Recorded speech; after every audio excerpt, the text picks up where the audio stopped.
Dude, I'm telling you guys this right now, all right? The guy, whoever runs the, because now everybody's got a fake Tipster account, but the one that is the best will always be this one. I mean, nobody gets better than Banished Germo, all right? Dude, this guy, not only did he trick Ethan Ralph, which is not that hard to do, let's be honest, but it's not that he tricked Ethan Ralph, it's that he owned him simultaneously while tricking him. So Ralph's on this like fucking shit spree, right, on his Twitter, because well, he's still trying to drum up sympathy for the house thing. He still thinks that somehow he of all people is able to, you know, you're supposed to feel sorry for this guy because somebody went to his house or something like that. You know, he's really trying to sell that narrative there. He ends it off by saying this. He says, "I don't care who you are or what relationship we've had, times you've been on my show, whatever our status may be, if you support the people who terrorized her," talking about his wife last week, "if you think it's even funny, then it's motherfuck you for me.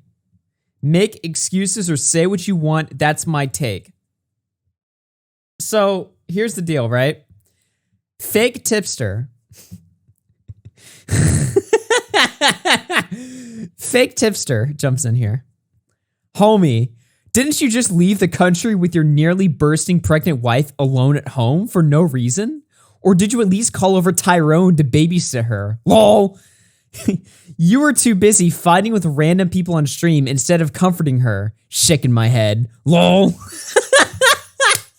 Not only does he play the Tipster act so well, he fucking demolishes Ralph. So obviously I retweeted that, right? And Ralph, being the retard that he is, fell for it, took the bait. So he said, "Nah, the Richmond PD will do the babysitting.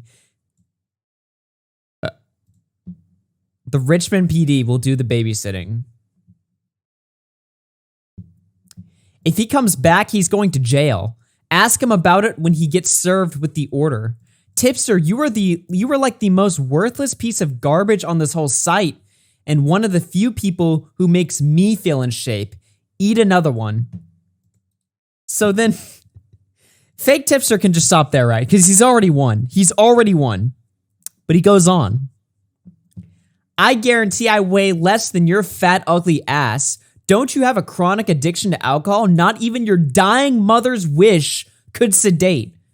Also, you admit you're too incompetent to satisfy your wife, so you need the PD to gangbang her. Couldn't be me. Lol." And then the sunglasses emoji. Oh my god. And of course, he ratios the fuck out of Ralph twice in a row.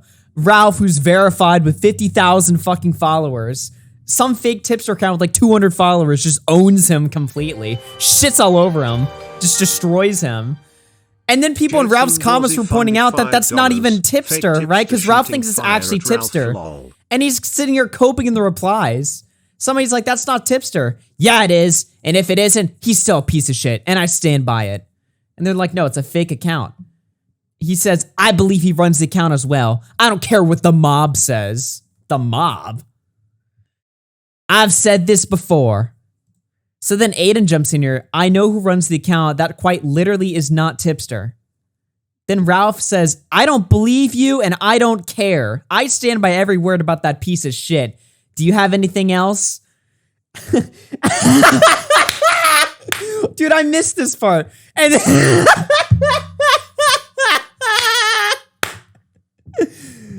oh my god.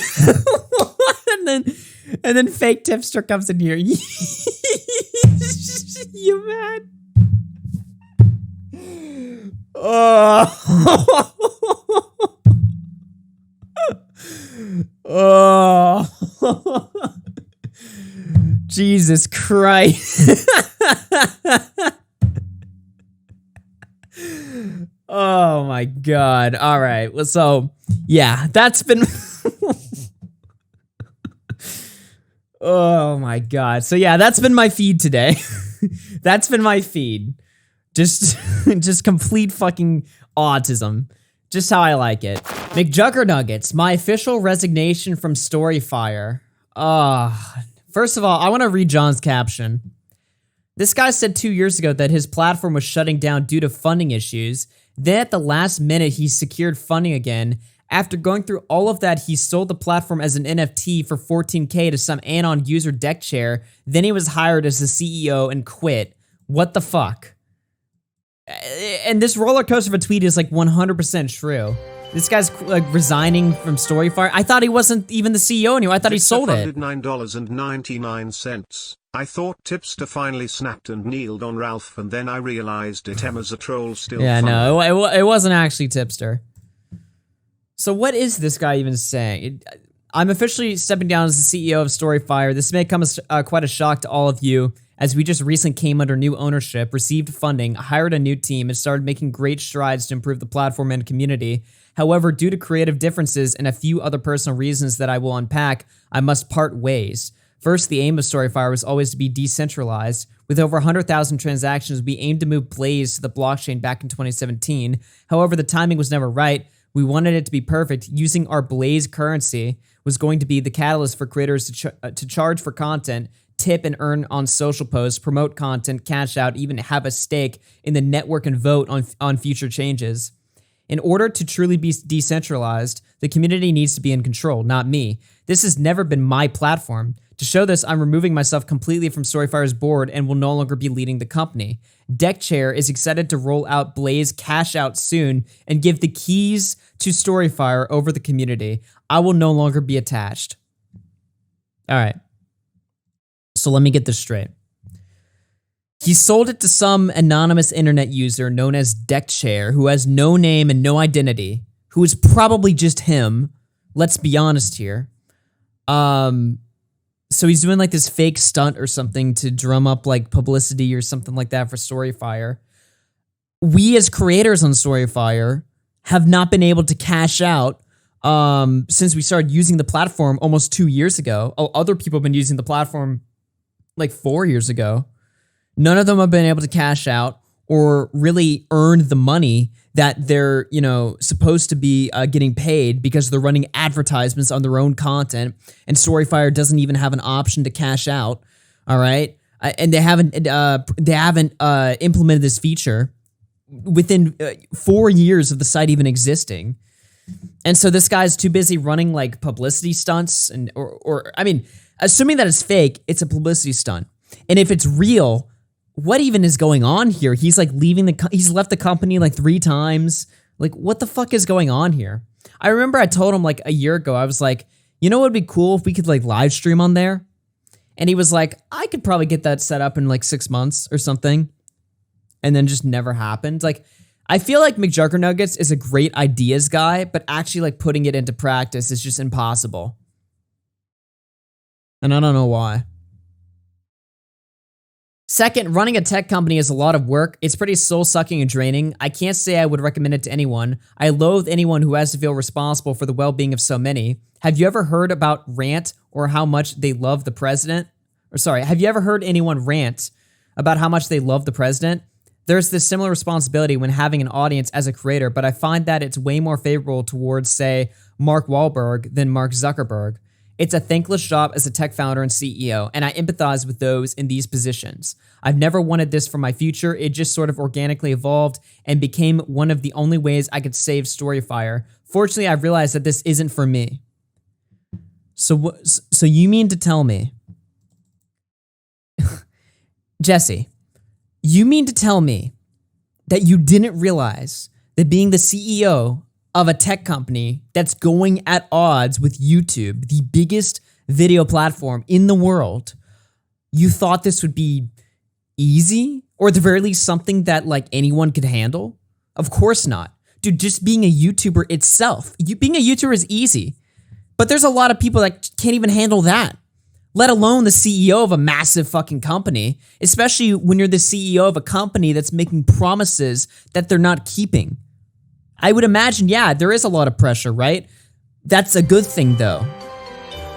That's a good thing. It's obvious, but it's also like a good thing. 37 cents, and we still never got to see Bo Blacks's balls. Yeah, well, that's a good thing. Most importantly, to piggyback off of this, I'm just not happy. I haven't been for quite some time. I thought that following through with this ambitious / larger than life vision would have me feeling fulfilled and excited. However, it's left me drained, miserable, and empty. It's exciting to release a new feature or see the community jazzed, but it doesn't feel like something I did. I leave all that credit to the team of developers and designers. Okay, why should we care about your feelings? You're the CEO of a company, right? Your job is to run a company, make it successful, implement ideas, get creators on board, make it exciting, make it, profitable, right? You felt sad? I mean, as a person, I guess, sure, that sucks. I don't want to see anyone sad, but like, as somebody that uses your website, and forgive me if this sounds harsh, but like, I don't really care about the feelings of the guy that runs it. You know what I mean? Like, I don't, when I'm on YouTube and I'm criticizing YouTube for demonetizing my videos or something like that, or having some policy that restricts speech, I don't really care about Susan Wojcicki's feelings, When I criticize her, when other people criticize her and they go super hard and shit, I don't really care about her feelings. You know what I mean? It's the same thing.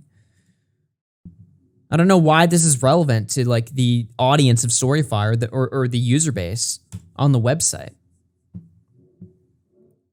Walking to my desk and typing on a keyboard, having email after email, meetings, calls, and hundreds of DMs complaining, and then the day is over when it actually never really ends is fucking stupid. This existence is sad to me.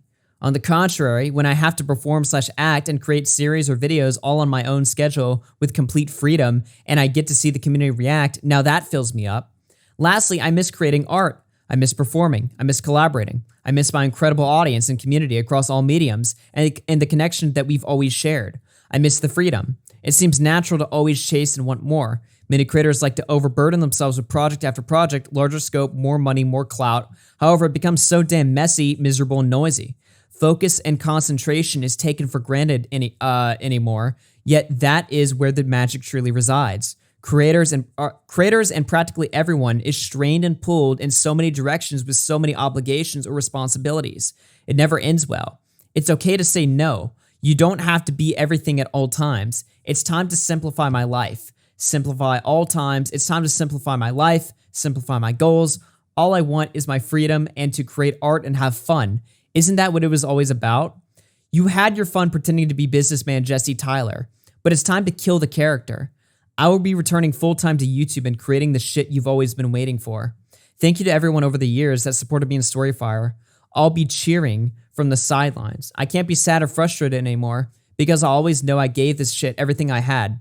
Storyfire has taken me for a ride. However, for the first time in 5 years, I'll be free to focus on only one thing, and that's content. I love you all. Keep it rigid and stay lit. And again, like, no offense to Jesse because he seems like a decent guy or whatever, I guess. But like, why do I care? He sounds like with all due respect, he sounds like a child in this. You know what I mean? He's like, well, I launched a website and it wasn't really fun. And I want to have fun because that's what life's all about. It's just having fun, guys. Okay. I'm done pretending to be big businessman, big boy Jesse. Now I want to go back to being little kid Jesse who makes YouTube videos. It's like, all right, but you sound like a child. Like, you don't sound like a serious, businessman, a serious adult. The fact that you even see this shit as like playing a role. It shouldn't be about playing a role. It should be about, accomplishing something. You know what I mean? Oh, speaking of Pokimane, she threw up something right here. I'm tired of people minimizing the harassment I've received over the last week to just L+ ratio spam. So here's a list. She put out a list of the harassment that she's getting, guys. You guys ready to hear it? You guys ready to hear it? Oh shit, we got another big one coming in here. Turtle funded $54.56. What do you think of the Tipster uprising? Dude, I'm in full support. Bandage Germo's still the best one, though. Thank you again. Holy shit. Big donation. Another big one. Wow. Thank you very much. All right, so let's see her harassment. What she's been getting. She was so pressed about this, by the way, that she wrote a notes app document on her phone. Gideon tweeted negative/hateful things about me before the hate raid, plus made YouTube videos about me.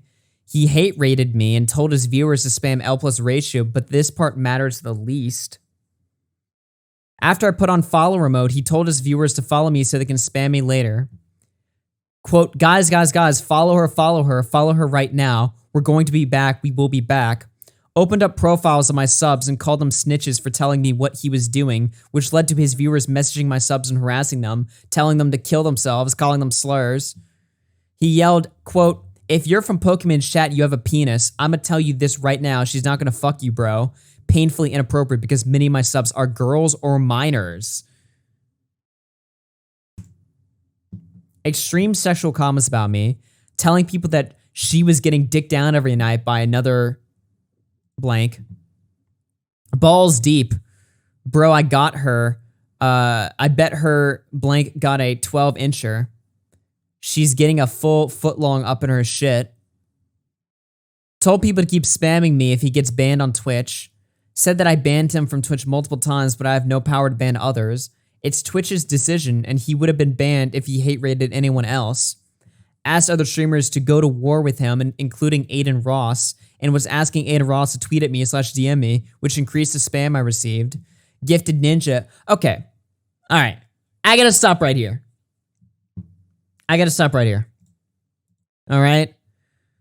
Why would somebody who has 6 million followers on Twitch and however many million followers on Twitter and TikTok and YouTube, why would they complain about spam? They're always getting spammed. Everybody's getting spammed. Dude, my account on Twitter has 9,000 followers. And every 5 minutes, I'm getting like 20 plus notifications. All right? I get spammed. I'm sure she gets spammed a lot more. Who cares? Like, who gives a shit, really? Just you can ban words. You can mute the term L plus ratio on Twitch or on Twitter. You know? Put your chat in follower only mode or whatever, which, I mean, I guess she did, but it just wasn't good enough because they were following her. So what? You're gaining followers. What's to complain about? You know? And if that really still bothers you, just have mods fucking delete all that shit, you know? Hassan has like a million people banned from his fucking chat because he has strict moderation, right? Okay, sure. You go do that, you know? Seems to work for him, I guess. I suppose. It has to, right? But like, the level of harassment that she's talking about is, he said mean things about me. His followers are spamming my followers. Can they not handle it themselves? I'm confused here. We're talking about somebody DMing you, saying to kill yourself. Why would you ever take that seriously? Why would you ever even get that like a second? And I realize these are like normal people. They're not internet people, right? So, whatever. I guess they're not used to, people being mean on the internet. Except I don't really buy that because it's the fucking internet. Everyone's an asshole on here. All right? Whether you're a YouTuber or just a person who comments, just a person who watches videos, all right? You know the rules. You know how things work around here. This is harassment? When I think of harassment, I think of like doxing, swatting, showing up to houses, or like stalking, or threats.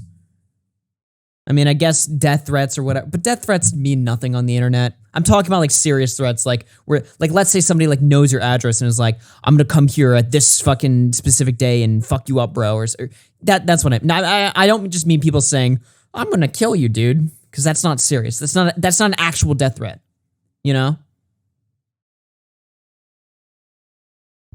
So.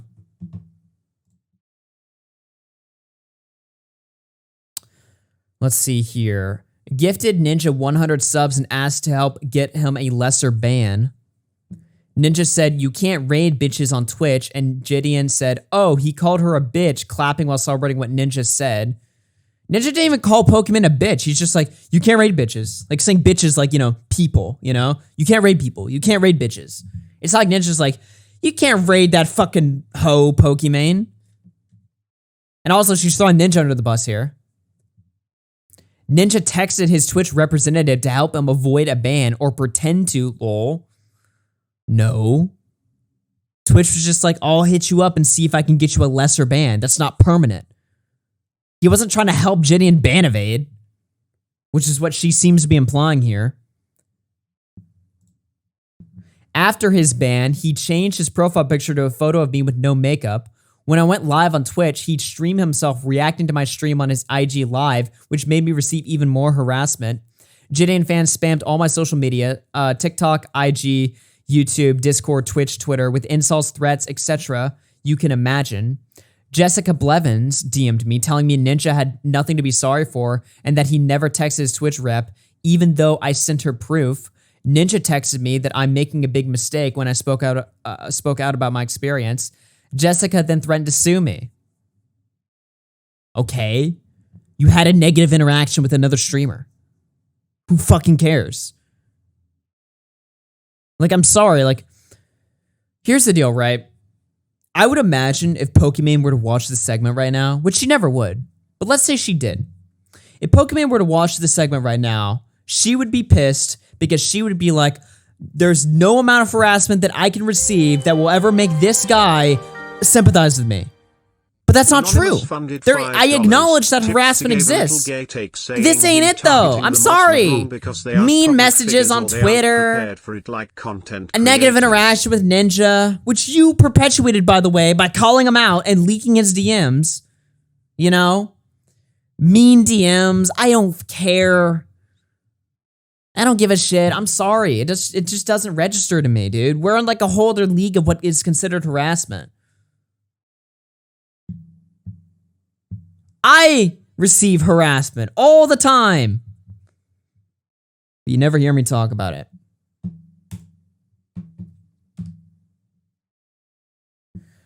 Oh, and here's a proof of the harassment. These are the threats and DMs, I guess. W, so they're saying Gideon, but with the W. Gideon is better.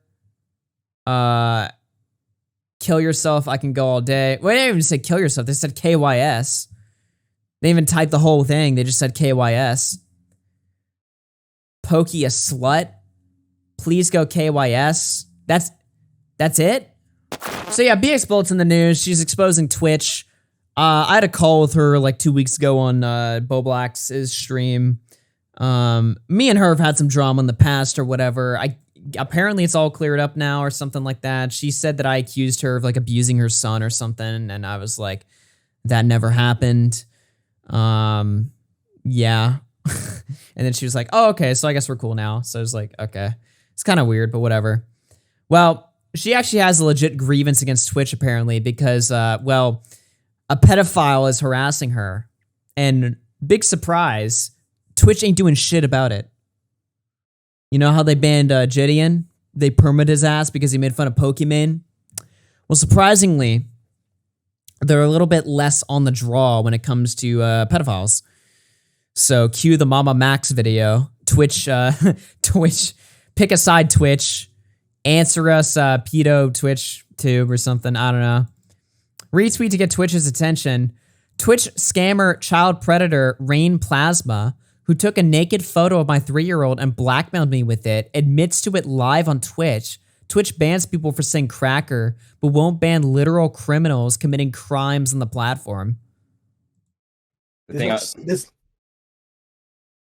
things that you've said to children, taking the screenshot and using it to blackmail, that's nothing. Using to blackmail, what do you mean? You stated on your stream last Friday that you were desperate to blackmail BX. Those words came out of your mouth. And then that is why you used the picture. And you justified that it wasn't about pedophilia. It wasn't about like trying to obtain child pornography, that it was being used as blackmail. So I'm giving you the benefit of the doubt and asking you in the context of how you said that, why is that appropriate? And how is that? Go ahead. So it's not that particular incident, maybe not appropriate, but that was the only thing we were trying to do was get her banned. It could have been anything else. A fucking gun could have went on in the background or whatever, or a bomb could have exploded in the background or something. It could have been TOS. That we would have did the same thing. We would have clipped it. So her kid walked into the room. He took a screenshot of it. She nuked the VOD instantly, obviously. And now he's holding it as blackmail. And admits to doing it to try and get her banned. And reported it. It just so happened that happened. That person took the clip and we reported it. So you're saying that you were willing to go to any lengths, no matter how depraved it was, to get back at this person. Yes. Do you find that disgusting about yourself? Because I think the rest of us do. I think everybody finds that disgusting. It's retaliation. It's disgusting. It's probably disgusting. It's retaliation. Why can't you just say it is? You said probably. Why can't you just admit that doing that was a disgusting thing to do? It's a terrible thing to do, and it was retaliation for all the other shit that she's done for me. But she had never gone to that. Okay, and I'm loading up his channel live right now. As of January 25th, he's still up 15K followers. Streamed yesterday. What the fuck? That level. Are you like totally morally bankrupt, or do you like have like a moral compass where like, you know, pedophilia is like down here, or like using a naked image of a minor's down here and then like scalping is back up here? It's the worst possible thing for me, which is why I'm so offended by it. Yes. Thank you for admitting that. I appreciate that. So pedophilia is the worst thing ever to this guy, except when he's going to screenshot your kid running into the room while you're streaming to use it as blackmail to get somebody banned from Twitch. Now, she put up a longer document kind of going into more detail about the whole story or whatever. For the last 2 months, I've been dealing with a cyber criminal and pedophile that is destroying my life. I am a single mom and whistleblower on a man named Matthew Brockett, Raiden's Reign on Twitch. He was using his org to lure kids into a Discord server where he was being sexually inappropriate with them, sharing pornographic websites and images and possibly grooming them for exploitation. Somehow, he was tipped off that I had filed a police report, and ever since then, he has harassed me daily, threatened me, and stalked me, and maliciously given my full name and address to dark web criminals. He has hacked my computer to throttle my internet, making it impossible for me to stream. Every time I stream, I lag, and he places thousands of bots in my channel and uses them to spam abusive and hateful messages in my chat. I have live stream clips of him saying that he hasn't even retaliated yet, and if she doesn't end this, they're going to have to put me in jail. He discovered I am going on a trip to the Northeast this week and messaged a friend that he can't wait to come visit me while I'm there. Now, see, you want to talk about harassment or whatever. I would consider these things to be harassment, yes. 2 days ago, I was streaming on Twitch while my daughter napped. Unexpectedly, she ran into the room with no clothes on. But she did have panties on, but it happened very fast, and that may not have been obvious to viewers. I ended my stream and deleted the VOD to be safe. I then noticed that a user named Shadow Daniele, who is affiliated with Inception, had clipped the incident. I deleted the clip on the same day it was made. Yesterday, Mr. Brockett claimed to have saved a video of my naked child on his computer and told me he was reporting it to Twitch for a TOS violation. The idea that a known pedophile has a saved image of my unclothed 3-year-old daughter makes my stomach turn with disgust. I reported both Raiden's Reign and Shadow Danier to Twitch. Alongside Twitch and Discord, the police, the FBI, and all the children organizations have moved very slowly with this. Twitch and Discord, where the exploitation is occurring, continue to turn a blind eye to the rampant sexual harassment, stalking, and exploitation that occurs to many streamers on their platform. I have no words to describe how helpless this feels. In 2020, a man in a different state can ruin your entire life over the internet, and no one can stop him. I'm stepping down from Twitch until they decide to take action on the literal hundreds of reports that have been made against this perverted lunatic.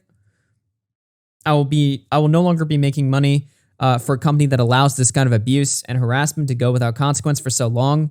Honestly, I haven't been able to monetize my stream since the abuse began. The bots and spam have made my stream hard to sit through, not to mention the constant fear of being doxxed. Thank you to my community for standing behind me throughout this entire ordeal. Hopefully, I will be able to return to this platform once someone steps in to prevent this man from threatening my family any further. I love y'all. Now, this document was written on the 9th of September 2020, a year and a half ago. A year and a half ago. And this is apparently still an issue that's going on here. The guy still is sitting here with 15K followers. Probably thousands of reports been made with this, made against this guy. And Twitch ain't doing shit. Even though they're the most sensitive platform of them all, even though they've banned Cracker and they banned Cracker, they banned Simp, they banned What else do they ban? I think they banned beta male. You can't call somebody a beta male. You know, they banned Dr. Disrespect for no reason. They'll ban literally anybody except for, well, I guess, this pedophile. I don't know. It's not a good look here. You know what else is not a good look, by the way? So, she asked Twitch to step in and do something about this, right? Of course, they didn't respond. Even though every streamer was pushing it, I think Destiny was pushing it, all the Twitch people were pushing it. Keemstar was pushing it. Nick Diorio, everybody was trying to help her out here. Because I mean, I think she's kind of a dumbass or something, but I mean, in this instance, obviously, you know, this is legitimately fucked up. You know, this guy's a pedophile. He needs to be done away with. It doesn't matter what I like think of her in the past or whatever. So Twitch doesn't respond. They just completely leave her on blank. So then she does a test today. She adds Twitch support and says she's having trouble purchasing bits. And of course, instantly Twitch support responds. You know, helping her out, helping her buy bits. And then she responds, how about responding to the thousands of reports to Rain Plasma, who admitted to clipping my naked 3-year-old when she ran into the room by accident, then blackmailing me with it? How about that, Twitch? So you ask Twitch, hey, I'm having trouble buying your service. They'll instantly respond to help you out. Hey, Twitch, there's a crazy pedophile who is admitting to saving naked pictures of my child and using it to blackmail me. You want to do something about it? Even though the entire website, even though all of Twitter has been telling you about this guy? You want to do something? No response. Radio silence. Radio fucking silence. So there you go. Okay, let's watch Gus Johnson, because apparently he's back. Thank God this video's only 4 minutes long. If this video was any longer, I probably wouldn't watch it. I'm gonna be honest. I'm a little bit sick of these serious videos being long. Hi everyone, I'm sorry I didn't make this video sooner. I stepped away from social media for the last 3 months to really reevaluate everything that's going on in my life right. Alright, pause. Didn't he literally make a video like a month ago? The ironic thing about the video he made a month ago, so... Oh, Mr. Thompson, he made a video called The Kid in Gym Class Who Always Got an Ice Pack, right? And he got roasted for this video, not just because he made a video after his controversy, but a lot of people were pointing out the irony that this video is about people that like exaggerate about like their injuries or something like that. So it's just kind of ironic given like the allegations and stuff like that. I don't know. I thought it's a little bit of a reach, but it's a little funny. I don't know. Right now, and although to be fair, that could have been pre-scheduled. So I don't know. And I'm here to talk to you today about everything that's been happening. A few months ago, my ex-girlfriend posted a video that talked about a very difficult and painful experience that we went through in a relationship together over 3 years ago. It dealt with an unexpected pregnancy that turned out to be ectopic and the subsequent long recovery process that followed. And I just want to talk to you about that time today. I think that during that time, I was so close to the situation that I was not able to fully realize and understand the pain that my partner was going through. And I was not able to fully understand the impact that I had on that situation. I think that I was so caught up in my own overwhelming fear of what was going on that it made it difficult for me to see through that, to really connect with and understand her sense of fear. As the medical situation continued to last for many months with no end in sight, there were just times that I just said some stupid stuff and some things that just caused my partner additional hurt. And I think that I said these things to inflate my own sense of righteousness because I felt so drained from the situation and I was so afraid of what was to come and there didn't seem like there was any end in sight. And I think I got to the point where I had convinced myself that I was doing... He ran away from his pregnant girlfriend harder than his hairline. Nice. Everything that I could do and that I was saying everything that I should say, and I thought that I was doing everything right, and it became frustrating and I felt so defeated, and it took me a while to realize that I was actively making the situation worse and adding additional hurt, and that's realization has just left me feeling so foolish and ashamed. This medical situation, I mean, honestly, so far, aside from like the first part of the video where he's like, I had to leave social media, it's like, I don't know if that's true or not, but I mean, so far it seems like, I mean, you know, people are always like, YouTubers need to take accountability. Like, that's like the big buzzword, right? It's like, everyone needs to take accountability. That's what everyone likes to say. I mean, it kind of seems like he's doing that so far. He's not really making excuses or anything. He's just kind of explaining more his thought process while also not saying that it justifies it, you know? He's just being like, look, I mean, this happened. Like, this is something I did. Like, so far, I'm not really hearing any, like, you know, I'm not really hearing any bullshit so far. I don't know. Situation happened over 3 years ago, and we continued to date for a few more years after that happened. And during those few years, we talked about this medical time a lot, and we sought couples therapy together and individual therapy, and this was discussed at length. And I think that it just took me a while to really realize my shortcomings during this time and the impact that I'd had on my partner in this terrible period, and how my words and actions. This was hard for me.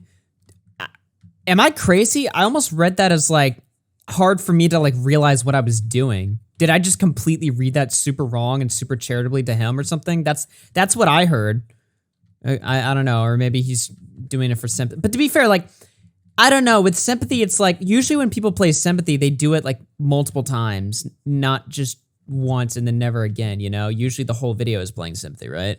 Or am I just being like crazy charitable here? Edwin's generation funded $5. Gus said you can only care about a woman so much before you've had enough, you know what I mean? Wait, Gus said you only care about a woman so much before you've had enough, you know what I mean? All right, that's kind of a bad quote. Actions. Wait, is that really something he said? Or is Edwin just being a tard? I don't know.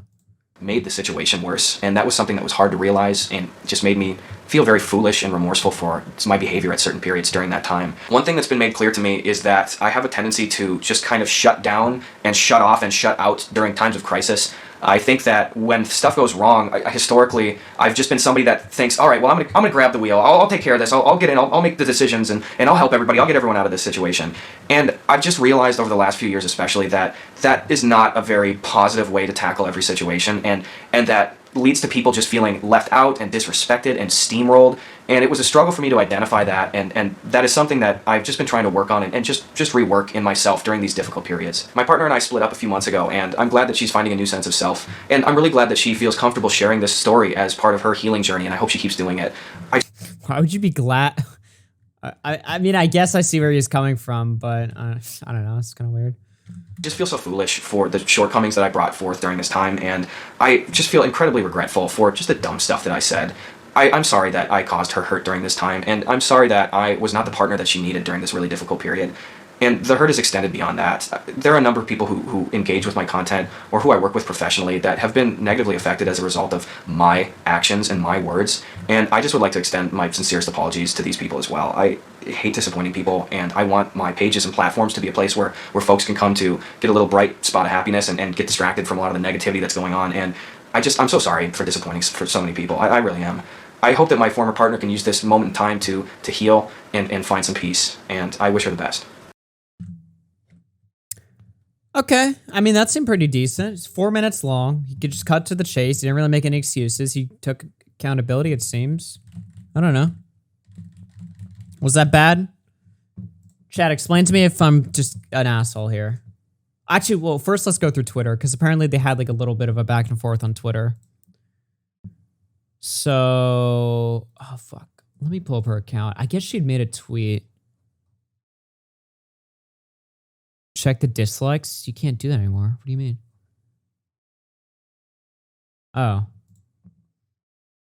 So his girlfriend said, never been to couples therapy a day in my life. Then he says, very confused why Sabrina is claiming I lied in my apology. We attended hours of couples coaching sessions with a specialist that Sabrina picked out herself. During these sessions, we worked on conflict resolution, communication goals, etc. Here is some proof. Video session, $200. Hi, Gush, just letting you know we received your order and it's now being processed. And what did she say? Unlicensed TikTok dating coaches are not therapists. These sessions were not regarding my pregnancy or PTSD at all, but mainly centered around Gus's desire to fuck other people and have me be okay with it. Oh my God. Wait, these are TikTok? Is this like the better health of... Is this BetterHelp? But on TikTok, but for couples therapy? What is this? Wait, what? Bruh. Sabrina lied about we attended hours of couples therapy coaching sessions with a specialist. TikTok dating coaches. What?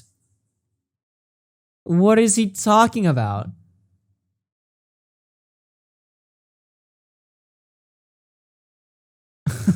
Okay. I was in the middle of writing this. But she picked them out? I don't know. She seems to be implying that he did.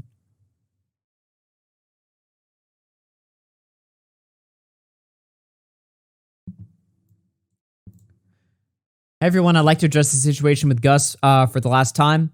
When I uploaded my video in October, my intention was to share my story as a part of my own healing and hopefully to be better understood by peers, audience, friends, etc. I didn't name Gus in that video and I didn't intend for things to evolve the way they have. My goal wasn't to vilify my ex, but to share a very real struggle of mine that at the time felt invisible. Since then, there have been public statements, but no attempts to reach out to me privately. Every time Gus or myself address the situation, it leaves a pit in my stomach. Therapy has helped, but navigating the situation is difficult and stressful nonetheless. The apology message and recent apology video are not sufficient and don't accurately reflect my experience, but I personally need to accept that true accountability may never come. Thus far, my instinct has been to correct the record as it hurts to see him giving a, in my view, false impression of events that took place, but unfortunately, this hasn't brought me peace that I'm looking for. With that, I won't be engaging any further on the topic. It's not healthy, and I hope that you all can respect that. Thank you to everyone who has reached out and offered for their support over the last few months. It meant the world to me.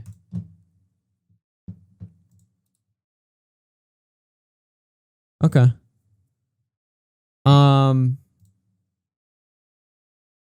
I don't know. To me, it seems like Gus's response is probably about like the best he could have done, unless he lied about shit. Assuming that he didn't lie about anything.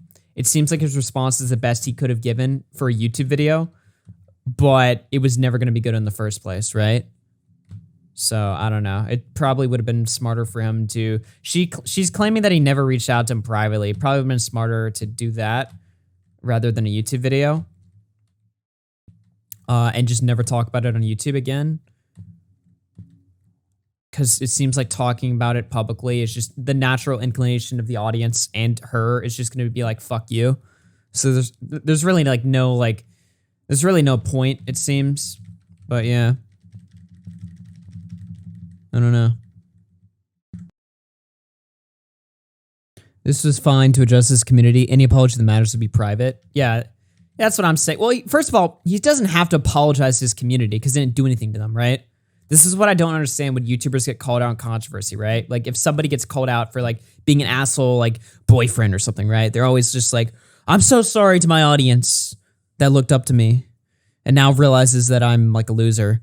It's like, do you really, why would you apologize to your audience? That doesn't make any sense to me. I don't know. Here's my ultimate nuclear take, and I think I gave this same take back a while ago when I first covered the Gus Johnson stuff. What he did was bad, definitively. However, and I'm trying to walk carefully here, because I'm personally not like involved with any of these people. I don't even watch Gus's content, so I literally have like no involvement with these people. It's a little bit hard for me to moralize about the situation when I don't even know who these people really are. You know what I mean? So I can say that, yeah, it's bad, obviously. But it's a little bit hard for me to say that with conviction when you guys know for a fact I don't know who the fuck Gus is. I don't know who the fuck Gus is myself.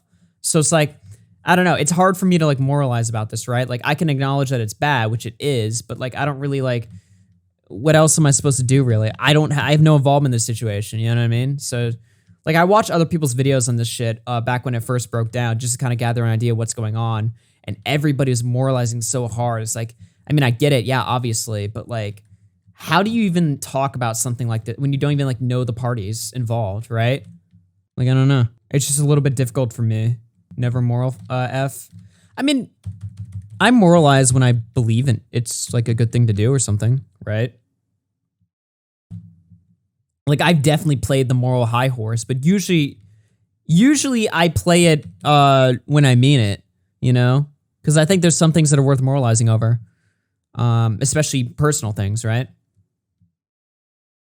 He basically admitted to, it was mostly true. The only thing that's up for debate is if they went to couples therapy. But see, this is the thing, right? Like, I don't want to get into an argument of whether or not they went to couples therapy. That's like a personal thing for them to like discuss, right? Like, what business do I have fucking arguing this shit? You know, I'm a rando YouTuber, right? Like, Gus, you lied about going to couples therapy. Like, how can I get so fucking mad and like demonize him? Like, that seems like something that like, I don't know, his friend should demonize him for, or her. Or maybe like his dad. I don't know. Maybe people are a little bit more personally like connected to the situation. Holy shit, I suck ass at this level. I don't know. When the allegations come out against Connor, it'll be a very different stream, okay? Let me just tell you guys right now, all right? All right. I mean, the dude was called out for being a shitty, borderline, emotionally abusive boyfriend, and then he came out and admitted it. What a drama. What's the drama channel going to add? Well, yeah, exactly. I mean, that was my take. People kept asking me to cover it. I was like, I watched the video and I was like, wow, what a dick. I'm like, all right, let's wait to hear his side. Oh, he agrees that he's a dick. Well, yeah, bro, you're an asshole. All right, I want to laugh at Def Noodles here for a second because Conspiracy Noodles, T-Channel Alex Jones over here, is on a new theory. Dude, let me tell you guys something, right? When Def Noodles got fucking banned from Twitter, that must have been like the worst fucking day of his life because he talks about his ban from Twitter more than like Milo did back in the day when Milo got banned from Twitter. Like he constantly brings it up. Like it was like the worst thing that, I mean, it probably was, to be honest, the worst thing that happened to his career, but like, holy shit, dude, he is so fucking asshole about it, right? And it's so funny too, because I guarantee you, like, there's like plenty of people that he would advocate for them getting banned from Twitter, and he would laugh and spit in their fucking face and shit like that, right? So listen to this. It is absolutely unbelievable that I'm going to have to explain for the 1 gajillionth time to this disingenuous and dishonest inbred dumb fuck why I believe he played a role in my Twitter ban. Now, folks, he's talking about it is Keemstar. a well-known fact that Keemstar has a close contact at Twitter. In fact, he's used this close contact to get people in his slander squad who were permanently suspended from Twitter and who often ban-evaded while they were permanently suspended to get their Twitter accounts reinstated. Yeah, he's talking about us, basically, right? So, first of all, he's snitching, right? Saying that we ban-evaded while we were banned ourselves. So, snitch right here. Second of all, we were banned for copyright because a troll was lying, pretending to be music agencies, sending in false DMCA reports, and because Twitter's DMCA system is not only broken but illegal, he was able to get us falsely taken down. Keemstar's Twitter contact was able to get us reinstated because we were banned falsely. We weren't banned for saying the fucking N-word or something like that. No, we were banned because somebody sent in a bunch of fake reports, and Keemstar got it corrected. But also, this is his grand conspiracy, right? Keemstar had to have gotten my Twitter taken down because in the past, he's gotten people's Twitters reinstated. What? That doesn't make any sense. Keemstar's helped people in the past, so therefore he must have fucked me over. That doesn't make any fucking sense. Do you have an example of Keemstar getting somebody banned? Because that seems like it would make more sense. The correlation would be obvious. But Keemstar's been a decent guy in the past, so therefore he must have been a prick to me. What? Good one. Yes, folks, Keemstar has done this multiple times. He's bragged about it on his Twitter multiple times. Now, I believe that Keemstar has been reporting my Twitter accounts to this Twitter contact. And this Twitter contact has done the banning. I don't think I have to explain to any of you, but Keemstar has a history of reporting his competitors with the goal of deplatforming them. In fact, last year, he literally admitted in a Twitter video to filing numerous reports against the H3 podcast. I don't think that's true. He sent an email asking why YouTube was unfairly enforcing their policies on him, but not on H3. I don't think so I think Dev News literally just lied there. What did Nick say? We have been reinstated for verifiably false copyright strikes. This is well documented, and it has affected various critters for 4 years. Keemstar has been repeatedly unable to help people banned for TOS violations. Oh yeah, that's the other thing, right? Leafy got his old account banned from Twitter.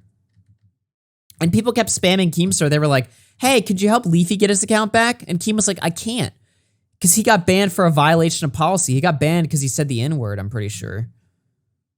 That's why he got shut down. So, yeah. So Keemstar can't even help people get reinstated for violations. He can only help them with copyright. So this guy's just a retard. And then on top of that, he did a video segment on Kavos recently, right? Kavos, remember, the guy that made him cry. So he showed Keemstar's tweet. He does daily Keemstar videos, by the way. Keemstar is like his fucking cash cow. And he showed Keemstar quote tweeting a Kavos tweet, but he censored, with a bunch of clown emojis, Kavos' name. He did not even want to name Kavos in the fucking video. What a fucking pussy. That's worse than Vice removing my watermark. That's actually worse. Because not only, it's just more bitch made. It's not like he didn't want to credit him. He censored him because he's like scared. But then he's going to act like a hard ass on it. Okay, a genuine question. What the fuck happened to Deaf Noodles? This guy used to be like the fucking biggest pussy. And he still is. But now he's going for like this whole like tough guy act where he's like the conspiracy theorist guy. He's like the hard ass. He's fucking screaming and yelling at people, calling them inbred dipshit fucks. He's cussing every 2 seconds. Like, what is this character? Is this another character? Like, why is he so fucking weird now? At first, I thought it was an improvement. And I guess it is an improvement because it's more palatable. It's easier to watch his content now because now he's not trying to be super family friendly. Now he's just trying to be an asshole. So it's easier to watch. But it's also like, it just doesn't fit because he's pretending to be a hard ass, but he's like a complete fucking pussy, you know? So it doesn't make any sense. Like, I watch his videos and I'm like, he's talking all this shit and I'm just like, you could not back any of this up. Like, you're a complete coward. How am I supposed to take this seriously?